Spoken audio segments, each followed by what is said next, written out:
in working with the people that you've worked with, and in your own success, what are some of the trends you've seen? So in the past, I've seen you talk about taking extreme ownership, internal versus external locus of control. Talk to me about some of the trends you've noticed in success. People always tell me, they'll say, Rory, I always struggle with self-discipline in this area of my life or that area of my life or yada, yada, yada. And the truth is they almost never struggle from a lack of discipline. We all have discipline. It's just what they struggle from is a lack of.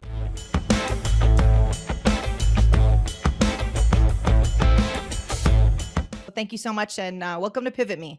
Yeah, thank you, April. I'm loving being here and seeing you do your thing, and you're impacting people, and I'm just honored to run a few plays for you today. Absolutely. So Rory and I got connected. It was probably about 2 years ago now, with his and his wife AJ's company, Brandbuilders Group. We reached out to them for some personal branding. So I came from the corporate space and had to learn everything there was about personal branding. And you and your team have taught us all about that, both me and my team, and just understanding the importance of personal branding. I'd actually like us to touch on that here real quick, Sure. as that's how we've got connected. And it's been, I'm just going to give you guys a shout out. It has been instrumental in both the PivotMe brand and what we were doing in the digital space, even in the coaching space. It has really, highlighted the need for me sharing my story and the backstory and really connecting with my audience and with my listeners and my people in such a more deep and profound way. Ultimately, we're here to create impact, and having the personal brand and the work that we did with you guys was a huge piece of that. So thank you for doing that kind of work, Rory. Well, you're welcome. I mean, I love it. And I would say, it's been fun to work with you, coming more from the corporate space. And I would say, so one of the things that we just did, which you haven't even seen because it's not public yet, is we spent about 6 months conducting an independent nationwide research study. And we hired this independent research firm to actually study the trends around personal branding. And specifically, we looked at some things in the corporate market because, of course, personal brands make sense for coaches and consultants and speakers and authors and influencers. But what we noticed was that people like you and CEOs and entrepreneurs and financial advisors and real estate agents and all these people who were not influencers in the influencer kind of way you would think about it, started showing up as clients. And so we actually went out to study it, and the data on this is so compelling. So this was a statistically valid study weighted to the US Census Bureau. It's got a plus or minus 3.1% margin of error. And one of the key statistics that came out of this whole thing is that 67%, this was a US based study. Okay. So this is just Americans, but 67% of Americans said they are willing to spend more money on products and services from the companies that have founders who have a personal brand that aligns with their own personal values. And so what's happening here is, this used to be, personal branding used to kind of be thought of as like vanity or popularity or fame. And what it has become is an integral part of the human experience of building trust. In fact, we asked this question specifically too, we said, are you more likely to trust someone with a personal brand? Just in general, 74% of Americans say they are more likely to trust someone who has an established personal brand. So this data points to the idea that this isn't just vanity. This is actual strategic business imperatives that drive hardcore ROI and bottom line, because it's about trust, and it makes sense. We trust people that we see. We trust people that we learn from, and we trust people who we know intimate details about. And personal branding creates a scalable way for people to do that. And so I think you were early to understand this and to intuitively sense the direction, which we now have very concrete evidence and data to support. Sure. And it is such a shift if you come from the corporate world where it's really just facts and figures. You're presenting data, you're focused on results, and all those things obviously are huge. The machine doesn't run without them. But we undervalued, I personally undervalued the need for a personal brand. I didn't understand it. And I didn't understand the impact that it would create. So it does affect bottom line. It does affect impact. If you really want to change a business and change a life, when we change businesses, we ultimately change the lives of the people that work there and, extension communities. The brand really gets that. It's the one thing that was a huge shift for me is sharing your personal stories. You don't do that in corporate America. You don't say, well, this one time I had this story and this is how it impacted me and this is how it's going to impact your ROI. That wasn't really fostered. And so that was a big shift, but a well worth it shift. I remember we were referencing before we went on, someone that we had actually both just had on our podcast, Cameron Harold, and he actually attributes a lot of the success he had with one of the businesses that he grew, 1-800-GOT-JUNK, to his personal brand. So when he was on PivotMe, he was saying, hey, I had to, as the COO, I wasn't in the CEO spot. As the COO, I knew that I had to build a personal brand, and that would ultimately help if there was a buyout, if there was a merger, anything that was going to happen with that business's trajectory. My personal brand was huge. And so he's a huge advocate of it. And I thought, this is such a good reminder of how important it is, even in the corporate structure. Well, yeah. And so it's huge in the corporate structure. The other thing is, like one of the things that 1-800-GOT-JUNK did is they got a massive amount of media attention. And the way they got media, one of the ways they get media attention is by having executives who have personal brands and they build relationships with people and members of the media. I mean, it's kind of like, look, if you're building any business, you have to have more people know about you. If I don't know about you, I can't buy from you. We all understand that pretty clearly. But you go, how do I get more people to know about me? There's really only a couple ways to get more people to find out about you. One is actually what our background was in the former company we sold, which is selling.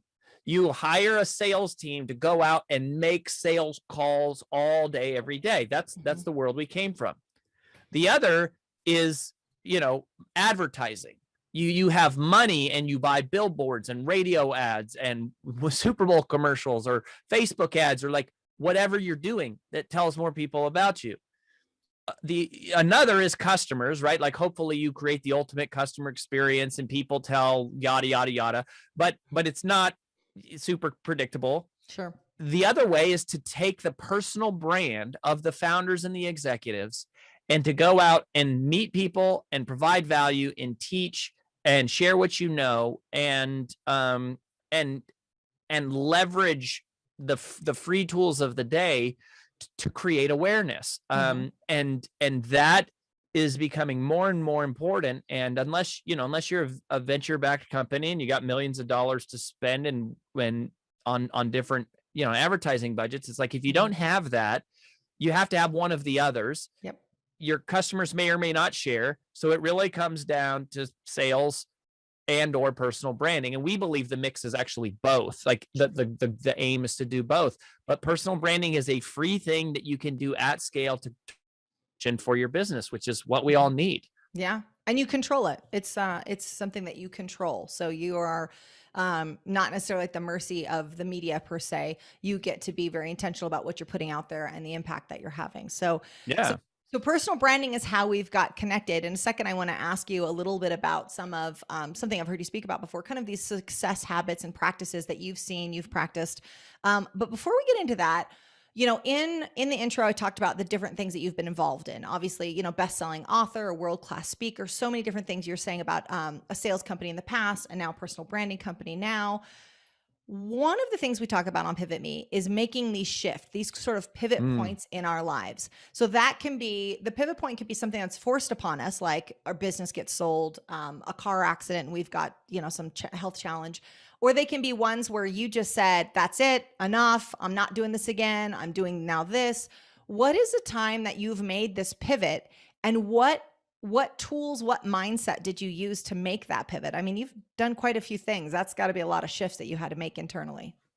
Yeah. I mean, when I think about sort of the chapters, if you will, of my career, I started in direct sales when I was in college. That was a big, I spent 5 years knocking on doors 14 hours a day, 6 days a Mm. week in my summers. Like that was a huge thing. And then, we hired these motivational speakers to come in, and I saw these speakers. And I'm like, that's what I want to do. So then I left, I joined Toastmasters. I spent a couple years, like 3 years, all in on something called the World Championship of Public Speaking. That was where I really mastered the art of speaking on stage. I came in second place in the world out of 25,000 contestants. Mm-hmm. But I didn't win.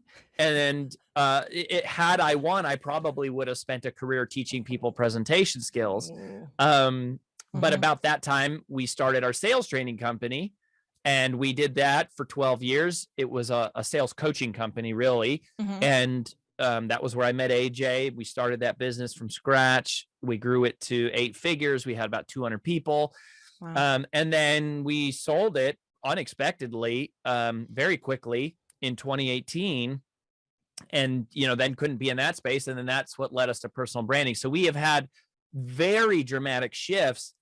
And, I would say this, in all of those cases, pretty much all of those cases, we actually didn't achieve the thing we were trying to achieve. Mm. Direct sales would maybe be the one that's not really true, because I at that point was pretty much conquering the things that I was aiming for. But I wanted to win the World Championship of Public Speaking. I came in second.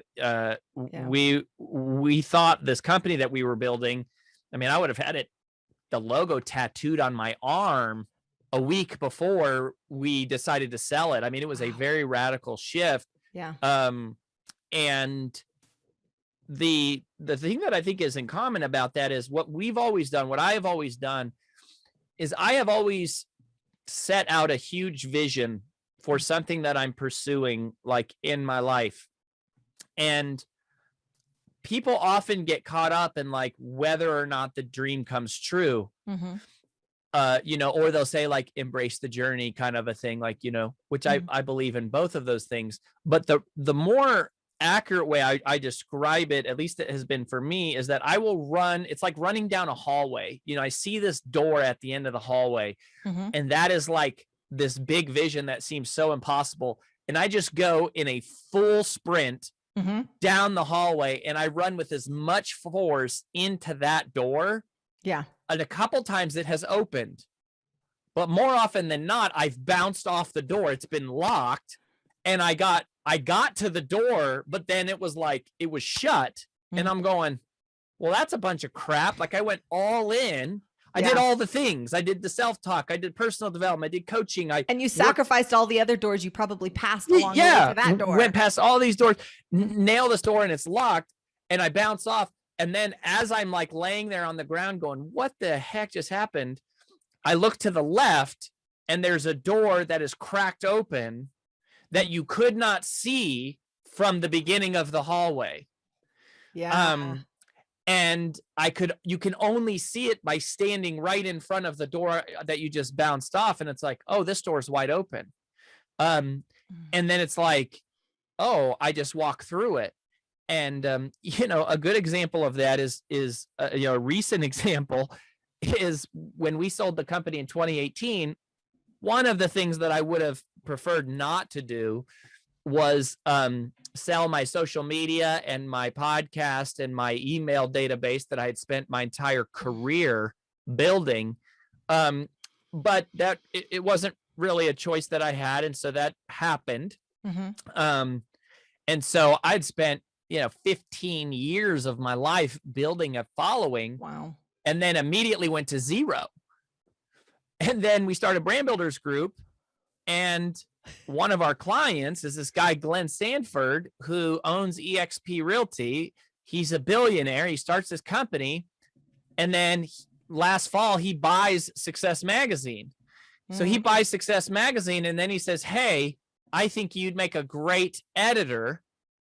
And so basically puts me in front of the millions of readers and followers and web visitors and social media fans of this platform. So it was like what we had was taken away. Mm-hmm. It made no sense. And then somehow, through the way that God works, like this weird twist, we basically get handed this huge platform. It's a door that I would have never thought, I want to be the editor. I want to be the entrepreneurship editor of Success Magazine. I never thought that. But then it's like, boom, the door was opened. And would have never happened if. That is an amazing story. And I love the metaphor of running and you don't see. Yeah. Oh, it's so good. So good. I don't know if you just thought of that real time, but that's good. I heard it first on PivotMe. Yeah, that's right. But I have not shared that widely. I recently realized that was like, gosh, this is a great illustration of my life has been a series of just like sprinting, boom, bounce off this door, fall down, look to the left, and the door is open. Yeah. So I love that story. One thing I want to point out there that was so good. So I love the story, but separate from that, there's something that I heard that I want to pull on, which is, so by just the force of business, it just worked out that you had to give up your social media presence, your podcast, your this or that. What I want to ask is, then you open a branding company and you're telling people to have a social media presence and a podcast and all these things that currently from their vantage point, they cannot see you have any of this. Yeah. Like the courage and boldness to do, like, talk to me about that. Cause that took some guts to be like, oh, you need to do these things. I can't actually show you any evidence that I've done this in the past. How did you do that? Yeah. Well, here's how. You don't think about yourself. You think about your audience. You only feel shame and self-doubt and fear when you're thinking about yourself. But there is no fear when the mission to serve is clear. When I simply go, there's an April Garcia out there, and you know what she doesn't care about is how many followers Rory Vaden has. You know what she does care about? How does she grow her own following? And if I have something of substance and value to provide to April, if I sit and think about, wow, April needs that, wants that, is ready for that, and not just April, but everybody that April can reach and everyone that April's going to impact. And I think about those people. Yeah. I very quickly realized nobody cares. I mean, they notice, sure, some people have millions of followers, whatever. People don't spend that much time thinking about us. They think about themselves. And it's like, if you can show up in the world in a way that you are relentlessly standing in the service of others, all of your own fears and inadequacies and self-doubts, they fall away. And people spend too much time thinking, am I qualified? And what they should be thinking of is, who can I help? And that's the big shift. But yeah, I mean, there was definitely some insecurity and doubt around that, especially like, our first client was Lewis Howes, which I think is how you met us, right? You heard me. Yep. Heard me on Lewis's podcast, right? So Lewis and I had been friends for years. Here's a guy that shows up with millions of followers, like hundreds of millions of podcast well, at the time it was tens of millions of podcast downloads. And he was our first client. He asked us for help. That's how we started the company. We didn't even plan to start the company. But again, like the door was opened by Lewis. In this case, it was Lewis standing in that door going, dude, I need some help. I think you can help me. And again, Lewis did not care how many followers we had. When you sat down at that meeting, Rory, was like, did imposter syndrome ride shotgun, or had you at this point figured out how to kill that off pretty quickly? I mean, I think imposter syndrome, when somebody like Lewis Howes calls you, there is imposter syndrome that shows up even today, right? I go, golly, we've got the privilege and honor of speaking so much into this guy's life and platform and personal life. Like it's an amazing thing that he, grants us so much influence into his life. But again, it goes, if I don't feel like I have value to add, then the imposter syndrome should be there. But Sure. but the reality is, like, we're advising him on a number of things we actually know a great deal about. Mhm. And the other thing too is, a lot of times, it's just a matter of scale, right? So some people have been able to achieve a lot of success in one area of their life at scale, but several other parts of their life they don't know much about. I mean, Mm. I one of my favorite quotes is from Mark Twain, and he said, "Each man is my superior in some way." Right? Yes. I don't really tell Lewis what he should post on social media, because clearly he has a system that has worked incredibly well. But Mhm. when we look at structuring the business and positioning his brand, and what he's focusing on and not, and how does he make money, and what he should say no to and yes to, I mean, those are things that, we know something about. Mhm. Um, so I think it's just, so yes, I mean, here's what I would say. Imposter syndrome always is there. Mhm. I mean, it's always there. And we have billionaire clients. We At have tons every of level clients of success. I want to at emphasize every this level. because It people think never it goes kind of away. like it goes away. I mean, you get better at handling it, but it never goes away. Yeah, or you don't get better at handling it and they commit suicide. I mean, like, people, this is high performers all the time. They self-sabotage, and Mhm. they go off the deep end. They have affairs and get into drugs, and I Gambling, mean, yeah, all that Tony stuff. Hsieh. I mean, what a heartbreaking story of a guy that was so radical and transformative in culture, and just, who knows what actually happened, but, like, it's a really sad thing, and a lot of high achievers are really struggling deep down, because they're actually achieving many times out of insecurity, Mhm. not out of a foundation of security. And so it's just, the question to ask is, how can I help?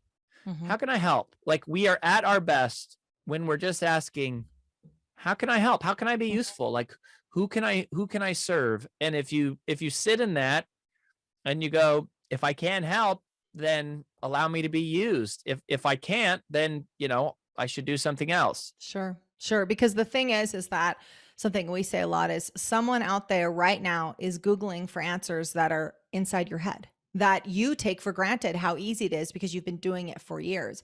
And so they may be excelling in one point, to your Mark Twain quote. I love it. They're excelling in one point, but they're looking for an answer that you've got. But I do really want to emphasize on the imposter syndrome, because as a business advisor, what I find is the questions that people ask once the door's shut tend to focus around imposter syndrome, self-sabotage, how this guy's doing it better than I am. And so I like to speak openly on that so people understand that if you're battling with this is not something that is flawed in you or a struggle in you Mm-mm. that other people don't have. They have it at all levels.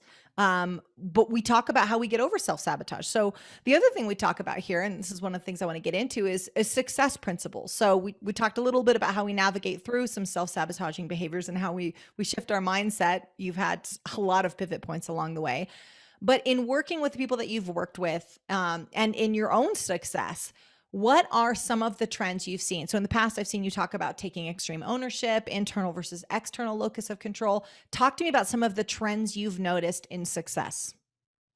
Well, to me, the foundation is really covered pretty well in my very first book, which was Mm. called Take the Stairs. Yeah. And, that journey started off with a simple question. It was saying, the last time that you were in front of an escalator and a set of stairs, did you take the stairs?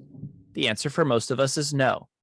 Most of us take the escalator. Most of us gravitate towards the path of least resistance. Most of us want the shortcut, the hack, the secret, the trick.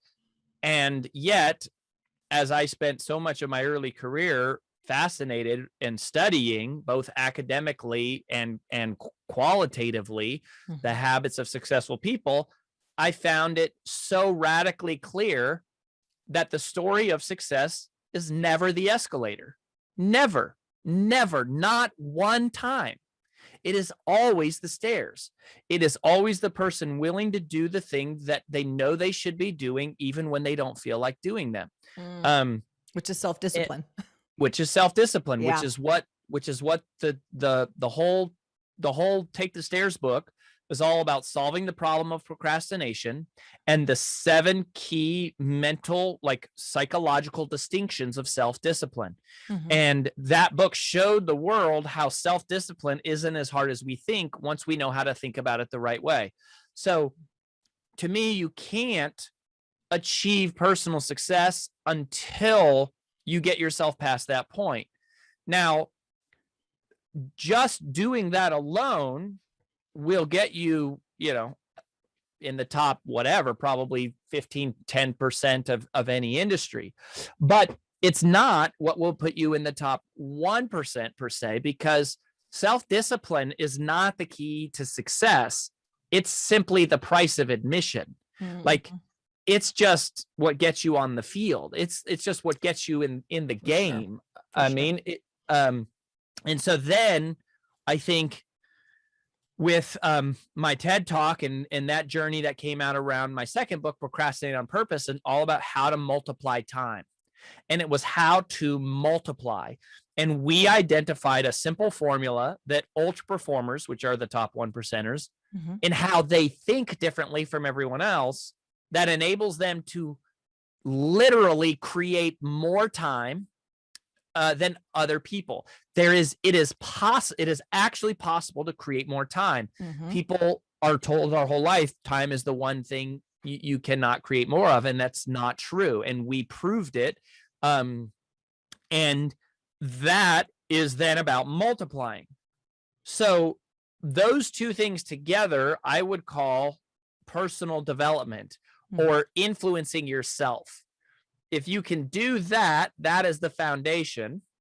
Then a level up from that is, we call these the 4 levels of influence. So the first level is learning to influence yourself. That's what our first 2 books are about. One level out from that, these are like concentric circles, right? So would be influencing another person, which we would call sales. That was what we spent 12 years doing, was teaching ethical persuasion. Well, I would say we taught persuasion. Now today we teach ethical persuasion. When you first get into sales, the ethical part isn't necessarily identified. Yeah. And it was, part of the reason we're so passionate about teaching it today is because we spent a lot of time wrapped up in a world that ultimately we found ourselves disagreeing with. AJ and I personally had a very different set of philosophies and beliefs than a lot of the people we were around, a lot of the industry thought leaders we were around. And it just, I started in sales too, same thing. And then I trained sales teams, and eventually there's this divergence of, we're going to leverage some of these things, and some of these things fall into a bucket that we're not comfortable with anymore. Exactly. And so that's what we think. But regardless, influencing another human is a critical skill. Like, you have to do it with your kids, your spouse, you have to communicate with employees, one-on-one communication. We negotiate every day with all of those people.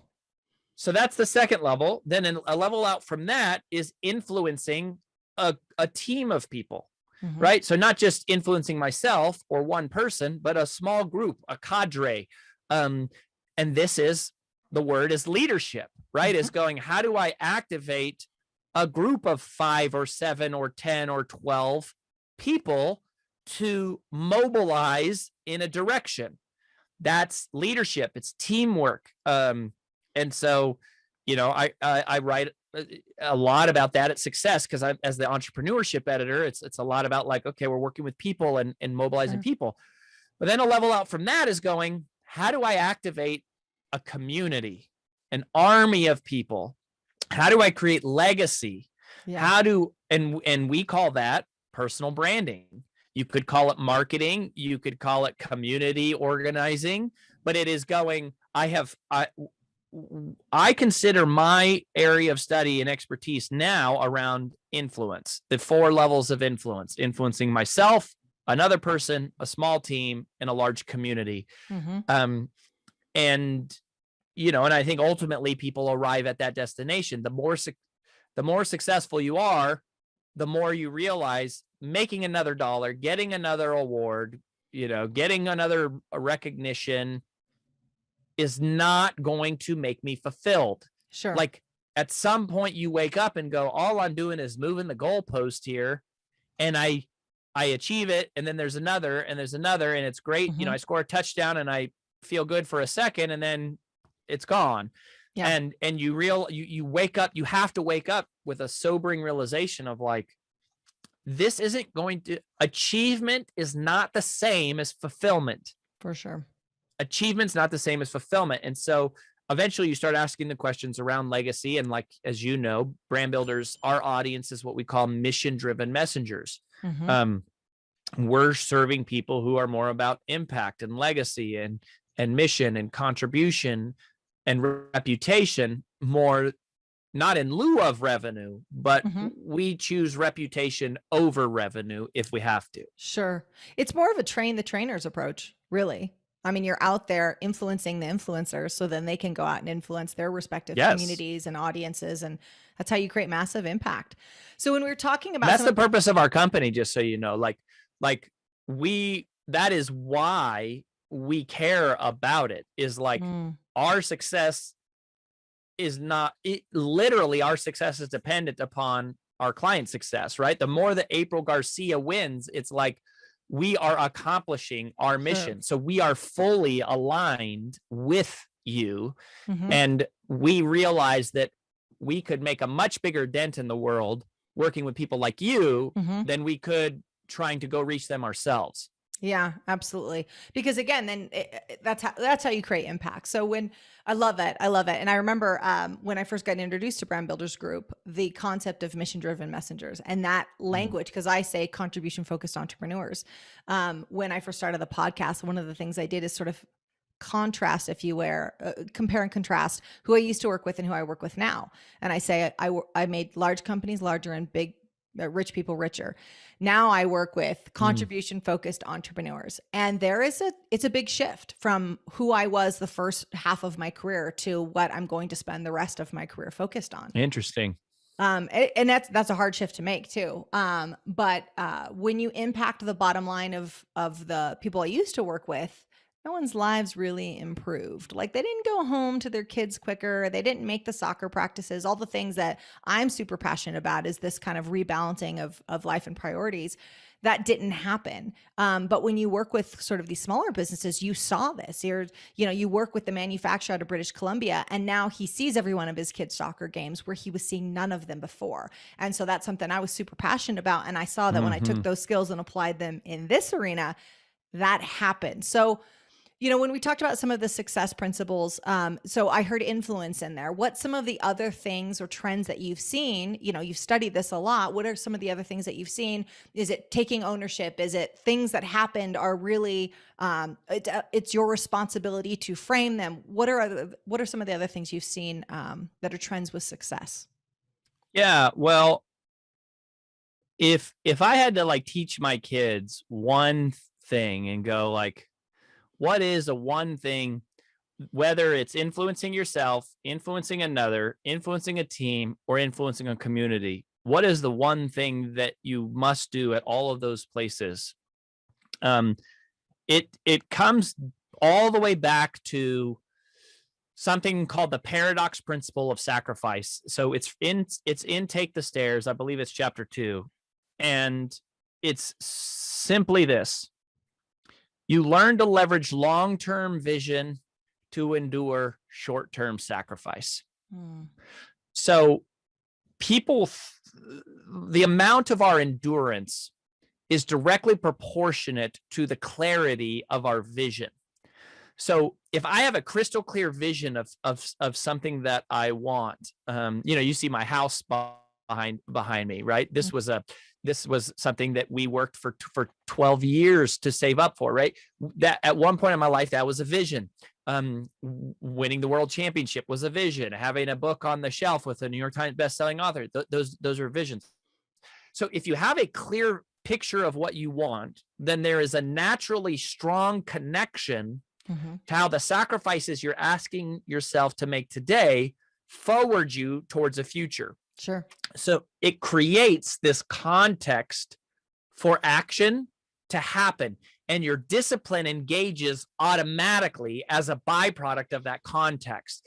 It's actually not a matter of willpower. It is an automated response that is directly rooted in the neuroscience of your brain. Mm-hmm.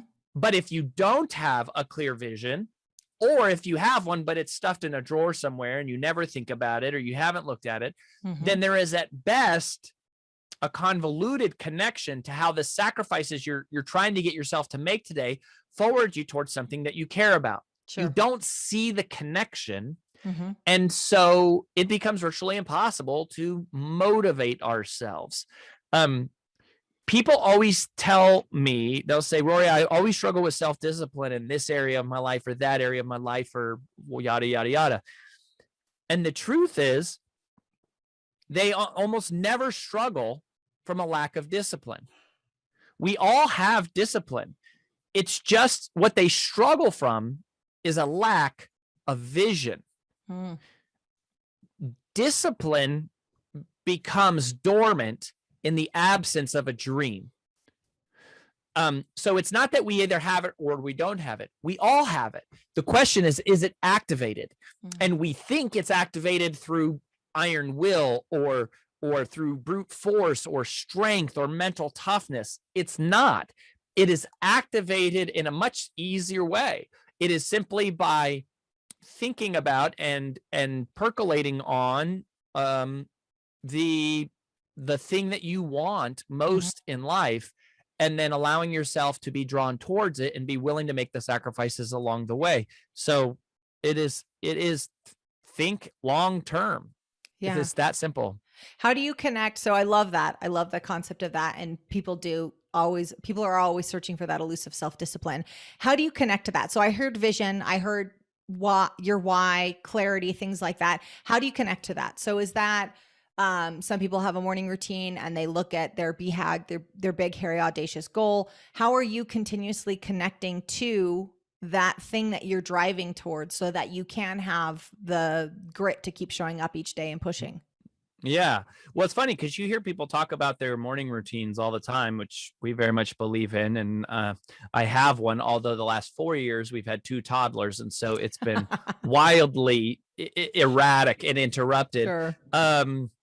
But honestly, to me, where I connect to vision is not in the morning. It's at night. It is the last thing that I think about as I am falling asleep.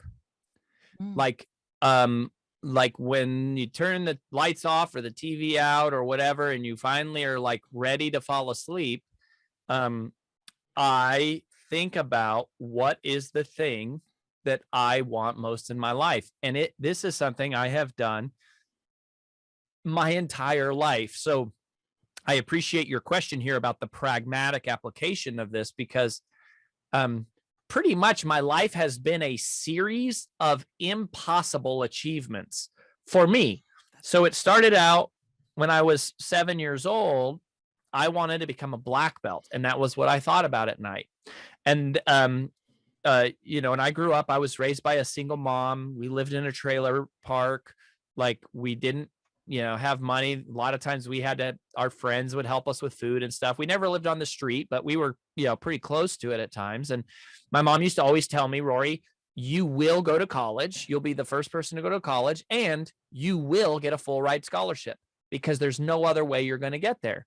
Yeah. And so I thought about getting a scholarship. And I remember being in 9th grade and watching the valedictorian and get a scholarship. And I thought about that every night, about what it would be like to be valedictorian and get a scholarship. And I did. I mean, I was valedictorian. I got a full scholarship to the University of Denver. Then I got involved with direct sales, right? And it was like they had these people going across the stage and winning these awards. And I thought about what that would be. And then I saw a speaker and I learned about the world championship of public speaking. And I thought about what would it be like to win the world championship. And then I walked through the airport and I saw a book on the shelf that was the New York Times bestselling author. And then for 5 years, I fell asleep thinking about that thing. And then our house, which I said, you can see it behind. Obviously, those of you can't see me, but it's not just a fake backdrop. It's not the same backdrop. Well, just teasing. Actually, so you want to know what it is? Is it a picture of your back? It is a picture. Yeah. It is a picture on a green screen. So it is our real backyard. I didn't actually know that. That was just a guess. Yeah. Well, it I'm kind like, of you looks have a little bit. toddlers. Like, how are toddlers not going, like, running through the back? Because Shooting my back kids there. would be running back there with like capes and, you know, the dog and Yep. everything. So it's a picture of our backyard, but it is placed because I'm in a dungeon downstairs in our studio. Yeah. And so it makes me feel like I'm outside all day because I Totally can get it. see this behind. But you know, for more than 5 years, AJ and I dreamed about this place and yada, yada, yada. Mhm. And that's it. It's at night. It is actually at night, the last thing. And you know, when you hear vision, a lot of times I think when people hear the word vision, it's almost like they think of the corporate jargony version of vision, which is like the vision statement. I'm not talking about that. I'm talking about a friggin' picture. It's more like a visualization is what I'm hearing. It's more like a visualization. Yeah. But it's also not just a visualization because it is, you know, we talk about this of making it vast. This is actually a technique that we teach in speaking that we learned from Craig Valentine, who was one of my mentors. He was the 1999 world champion of public speaking. And he said, you know, when you're speaking and you're describing a scene, make it vast. So give them something that is a V that they can see visually, A that is auditory that they can hear, S that they can smell, and T that they can touch, VAST. And so I think of, what do I see? What do I hear? Right? Like I would hear in my mind, and the world champion of public speaking is, like I would hear that. And then what can you smell? Like, where are you? What does it smell like? And then what can you touch? Right. And I would feel the heat of the lights from the stage. And when it was like the New York Times thing, I would feel, one of the things that was really important to me when we published Take the Stairs was I wanted an embossed cover of the words Take the Stairs. And it was so important to me because that was what I felt in my vision. And so I was really important to me. I was like, I have to be able to feel the cover because this is what I'm driving for. So it is a visualization, but you know, a little, you know, use all the senses. Sure. Oh, that's so good. And it's amazing to hear that it's something you've been doing for years and years and years. I love the my whole life. Yeah, that your life has been a series of impossible achievements. Because it makes it real for everybody else. So whatever. And go ahead. To what we said earlier, and also closed doors, right? Yes. So it was like I didn't win, and ironically, we did not hit #1 on the New York Times. We hit #2. But it was still like, okay, we'll take it. You know, we hit #1 on Wall Street Journal, #2, but you know, we didn't win the world championship, came in second. Yeah. You know, didn't end up building the company to 100 million. We built it to 8 figures. Like it's in a way, it's like a series of impossible achievements and also a series of heartbreaking disappointments. Like, and there's no difference between the two. Yeah, they go hand in hand. You don't have one without the other. You don't have one without. One of the things we talk about is a lot of self-made millionaires on average, they lose all of their wealth 2 or 3 times. And so a lot of people will be on their first time of their business and it fails. And they're like, that's it, I'm out. And it's like, no, read the studies. There's a lot of evidence around how many times. And of course, there's people that lose it more than 2 or 3 times, 4 or 5, 6 times. And many of the greats, their story has a lot of heartache and a lot of loss financially and otherwise. And so if you're in that moment, if you're in that crunch time, and you're thinking maybe this isn't working, now sit back and reevaluate. I don't want you to just keep shoving your foot down harder on the gas pedal.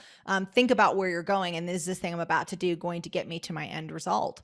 But what your story is about is constantly getting close, not exactly where we wanted to, but look at this amazing opportunity that then presented itself because I ran down this hallway.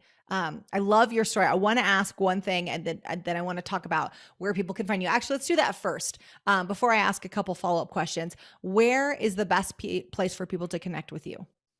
Yeah, well, here's what I would say. You know, Brandbuilders Group is really dedicated to helping you build your influence.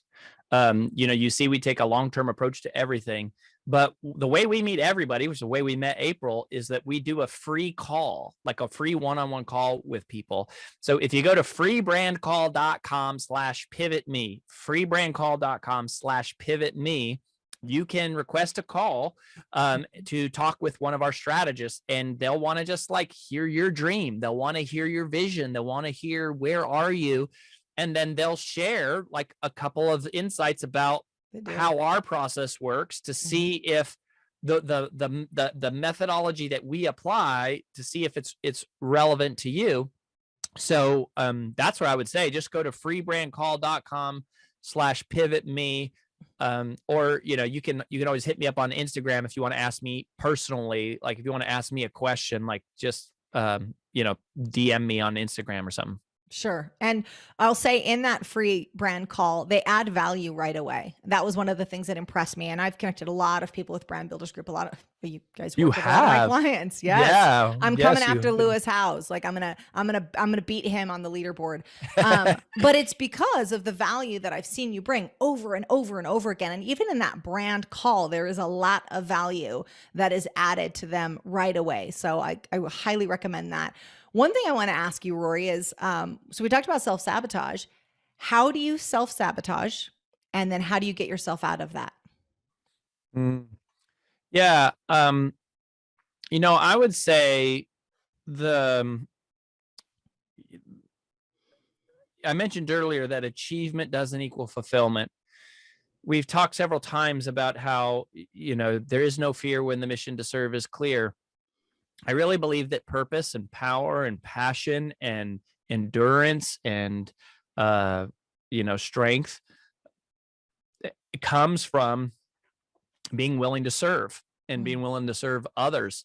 I think the biggest challenge that I have in my life is I get so focused on serving the community that I don't do a good enough job serving the people close to me. And that is when things get really screwy. I remember John Maxwell told me one time, he said that success is having those who know you the best respect you the most. And so that's the tension I always have to be aware of and mindful of. And when things get out of whack, it's not because I'm not serving, it's because I've gotten more focused on serving the masses than serving the people closest to me. The ratios and that and that's when I'm at my worst. Like that is when I'm not at my, I'm maybe not my worst, but that's when I'm not at my best. And I have to recalibrate that. And, I think that it's really easy to use work and impact and the masses as an excuse and almost a barrier to not do the work that's right in front of you at home with your spouse, your kids, the chores, and just the monotony of the stuff of running a house, running a family. And anyone who runs a family runs a business. And it has all the same requirements and struggles and challenges. And I think, you just got to beware of the lure of, oh, I'm out, winning in the world of work, and I'm losing in the reality of home. That's such a good piece. The truth is home can be much more challenging. At work, especially if you're a high performer, you're good at winning. And at home, that's hard to do, both with our spouse, and having kids is tough. The kids' net promoter scores are often the worst, right? They're our hardest judges. They're the hardest ones to win over. It is, but it's amazing. I posted this thing on Insta about Mother's Day, about a job description for what it would be like to be a mom. And it was like, you work 24 hours a day, 7 days a week. Your boss screams at you for no reason. Everything of all of your personal items will be damaged, stolen, or stained. Misplaced. You will never go to the bathroom alone. Yes. You will endure incredible physical pain. Your body will be permanently altered in a way that you may never recover from. Every time you want to renew your contract, you have to go through that pain again.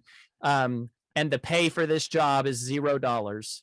But you will have more passion, more fulfillment, more purpose, more joy than you have ever had in anything you have ever done.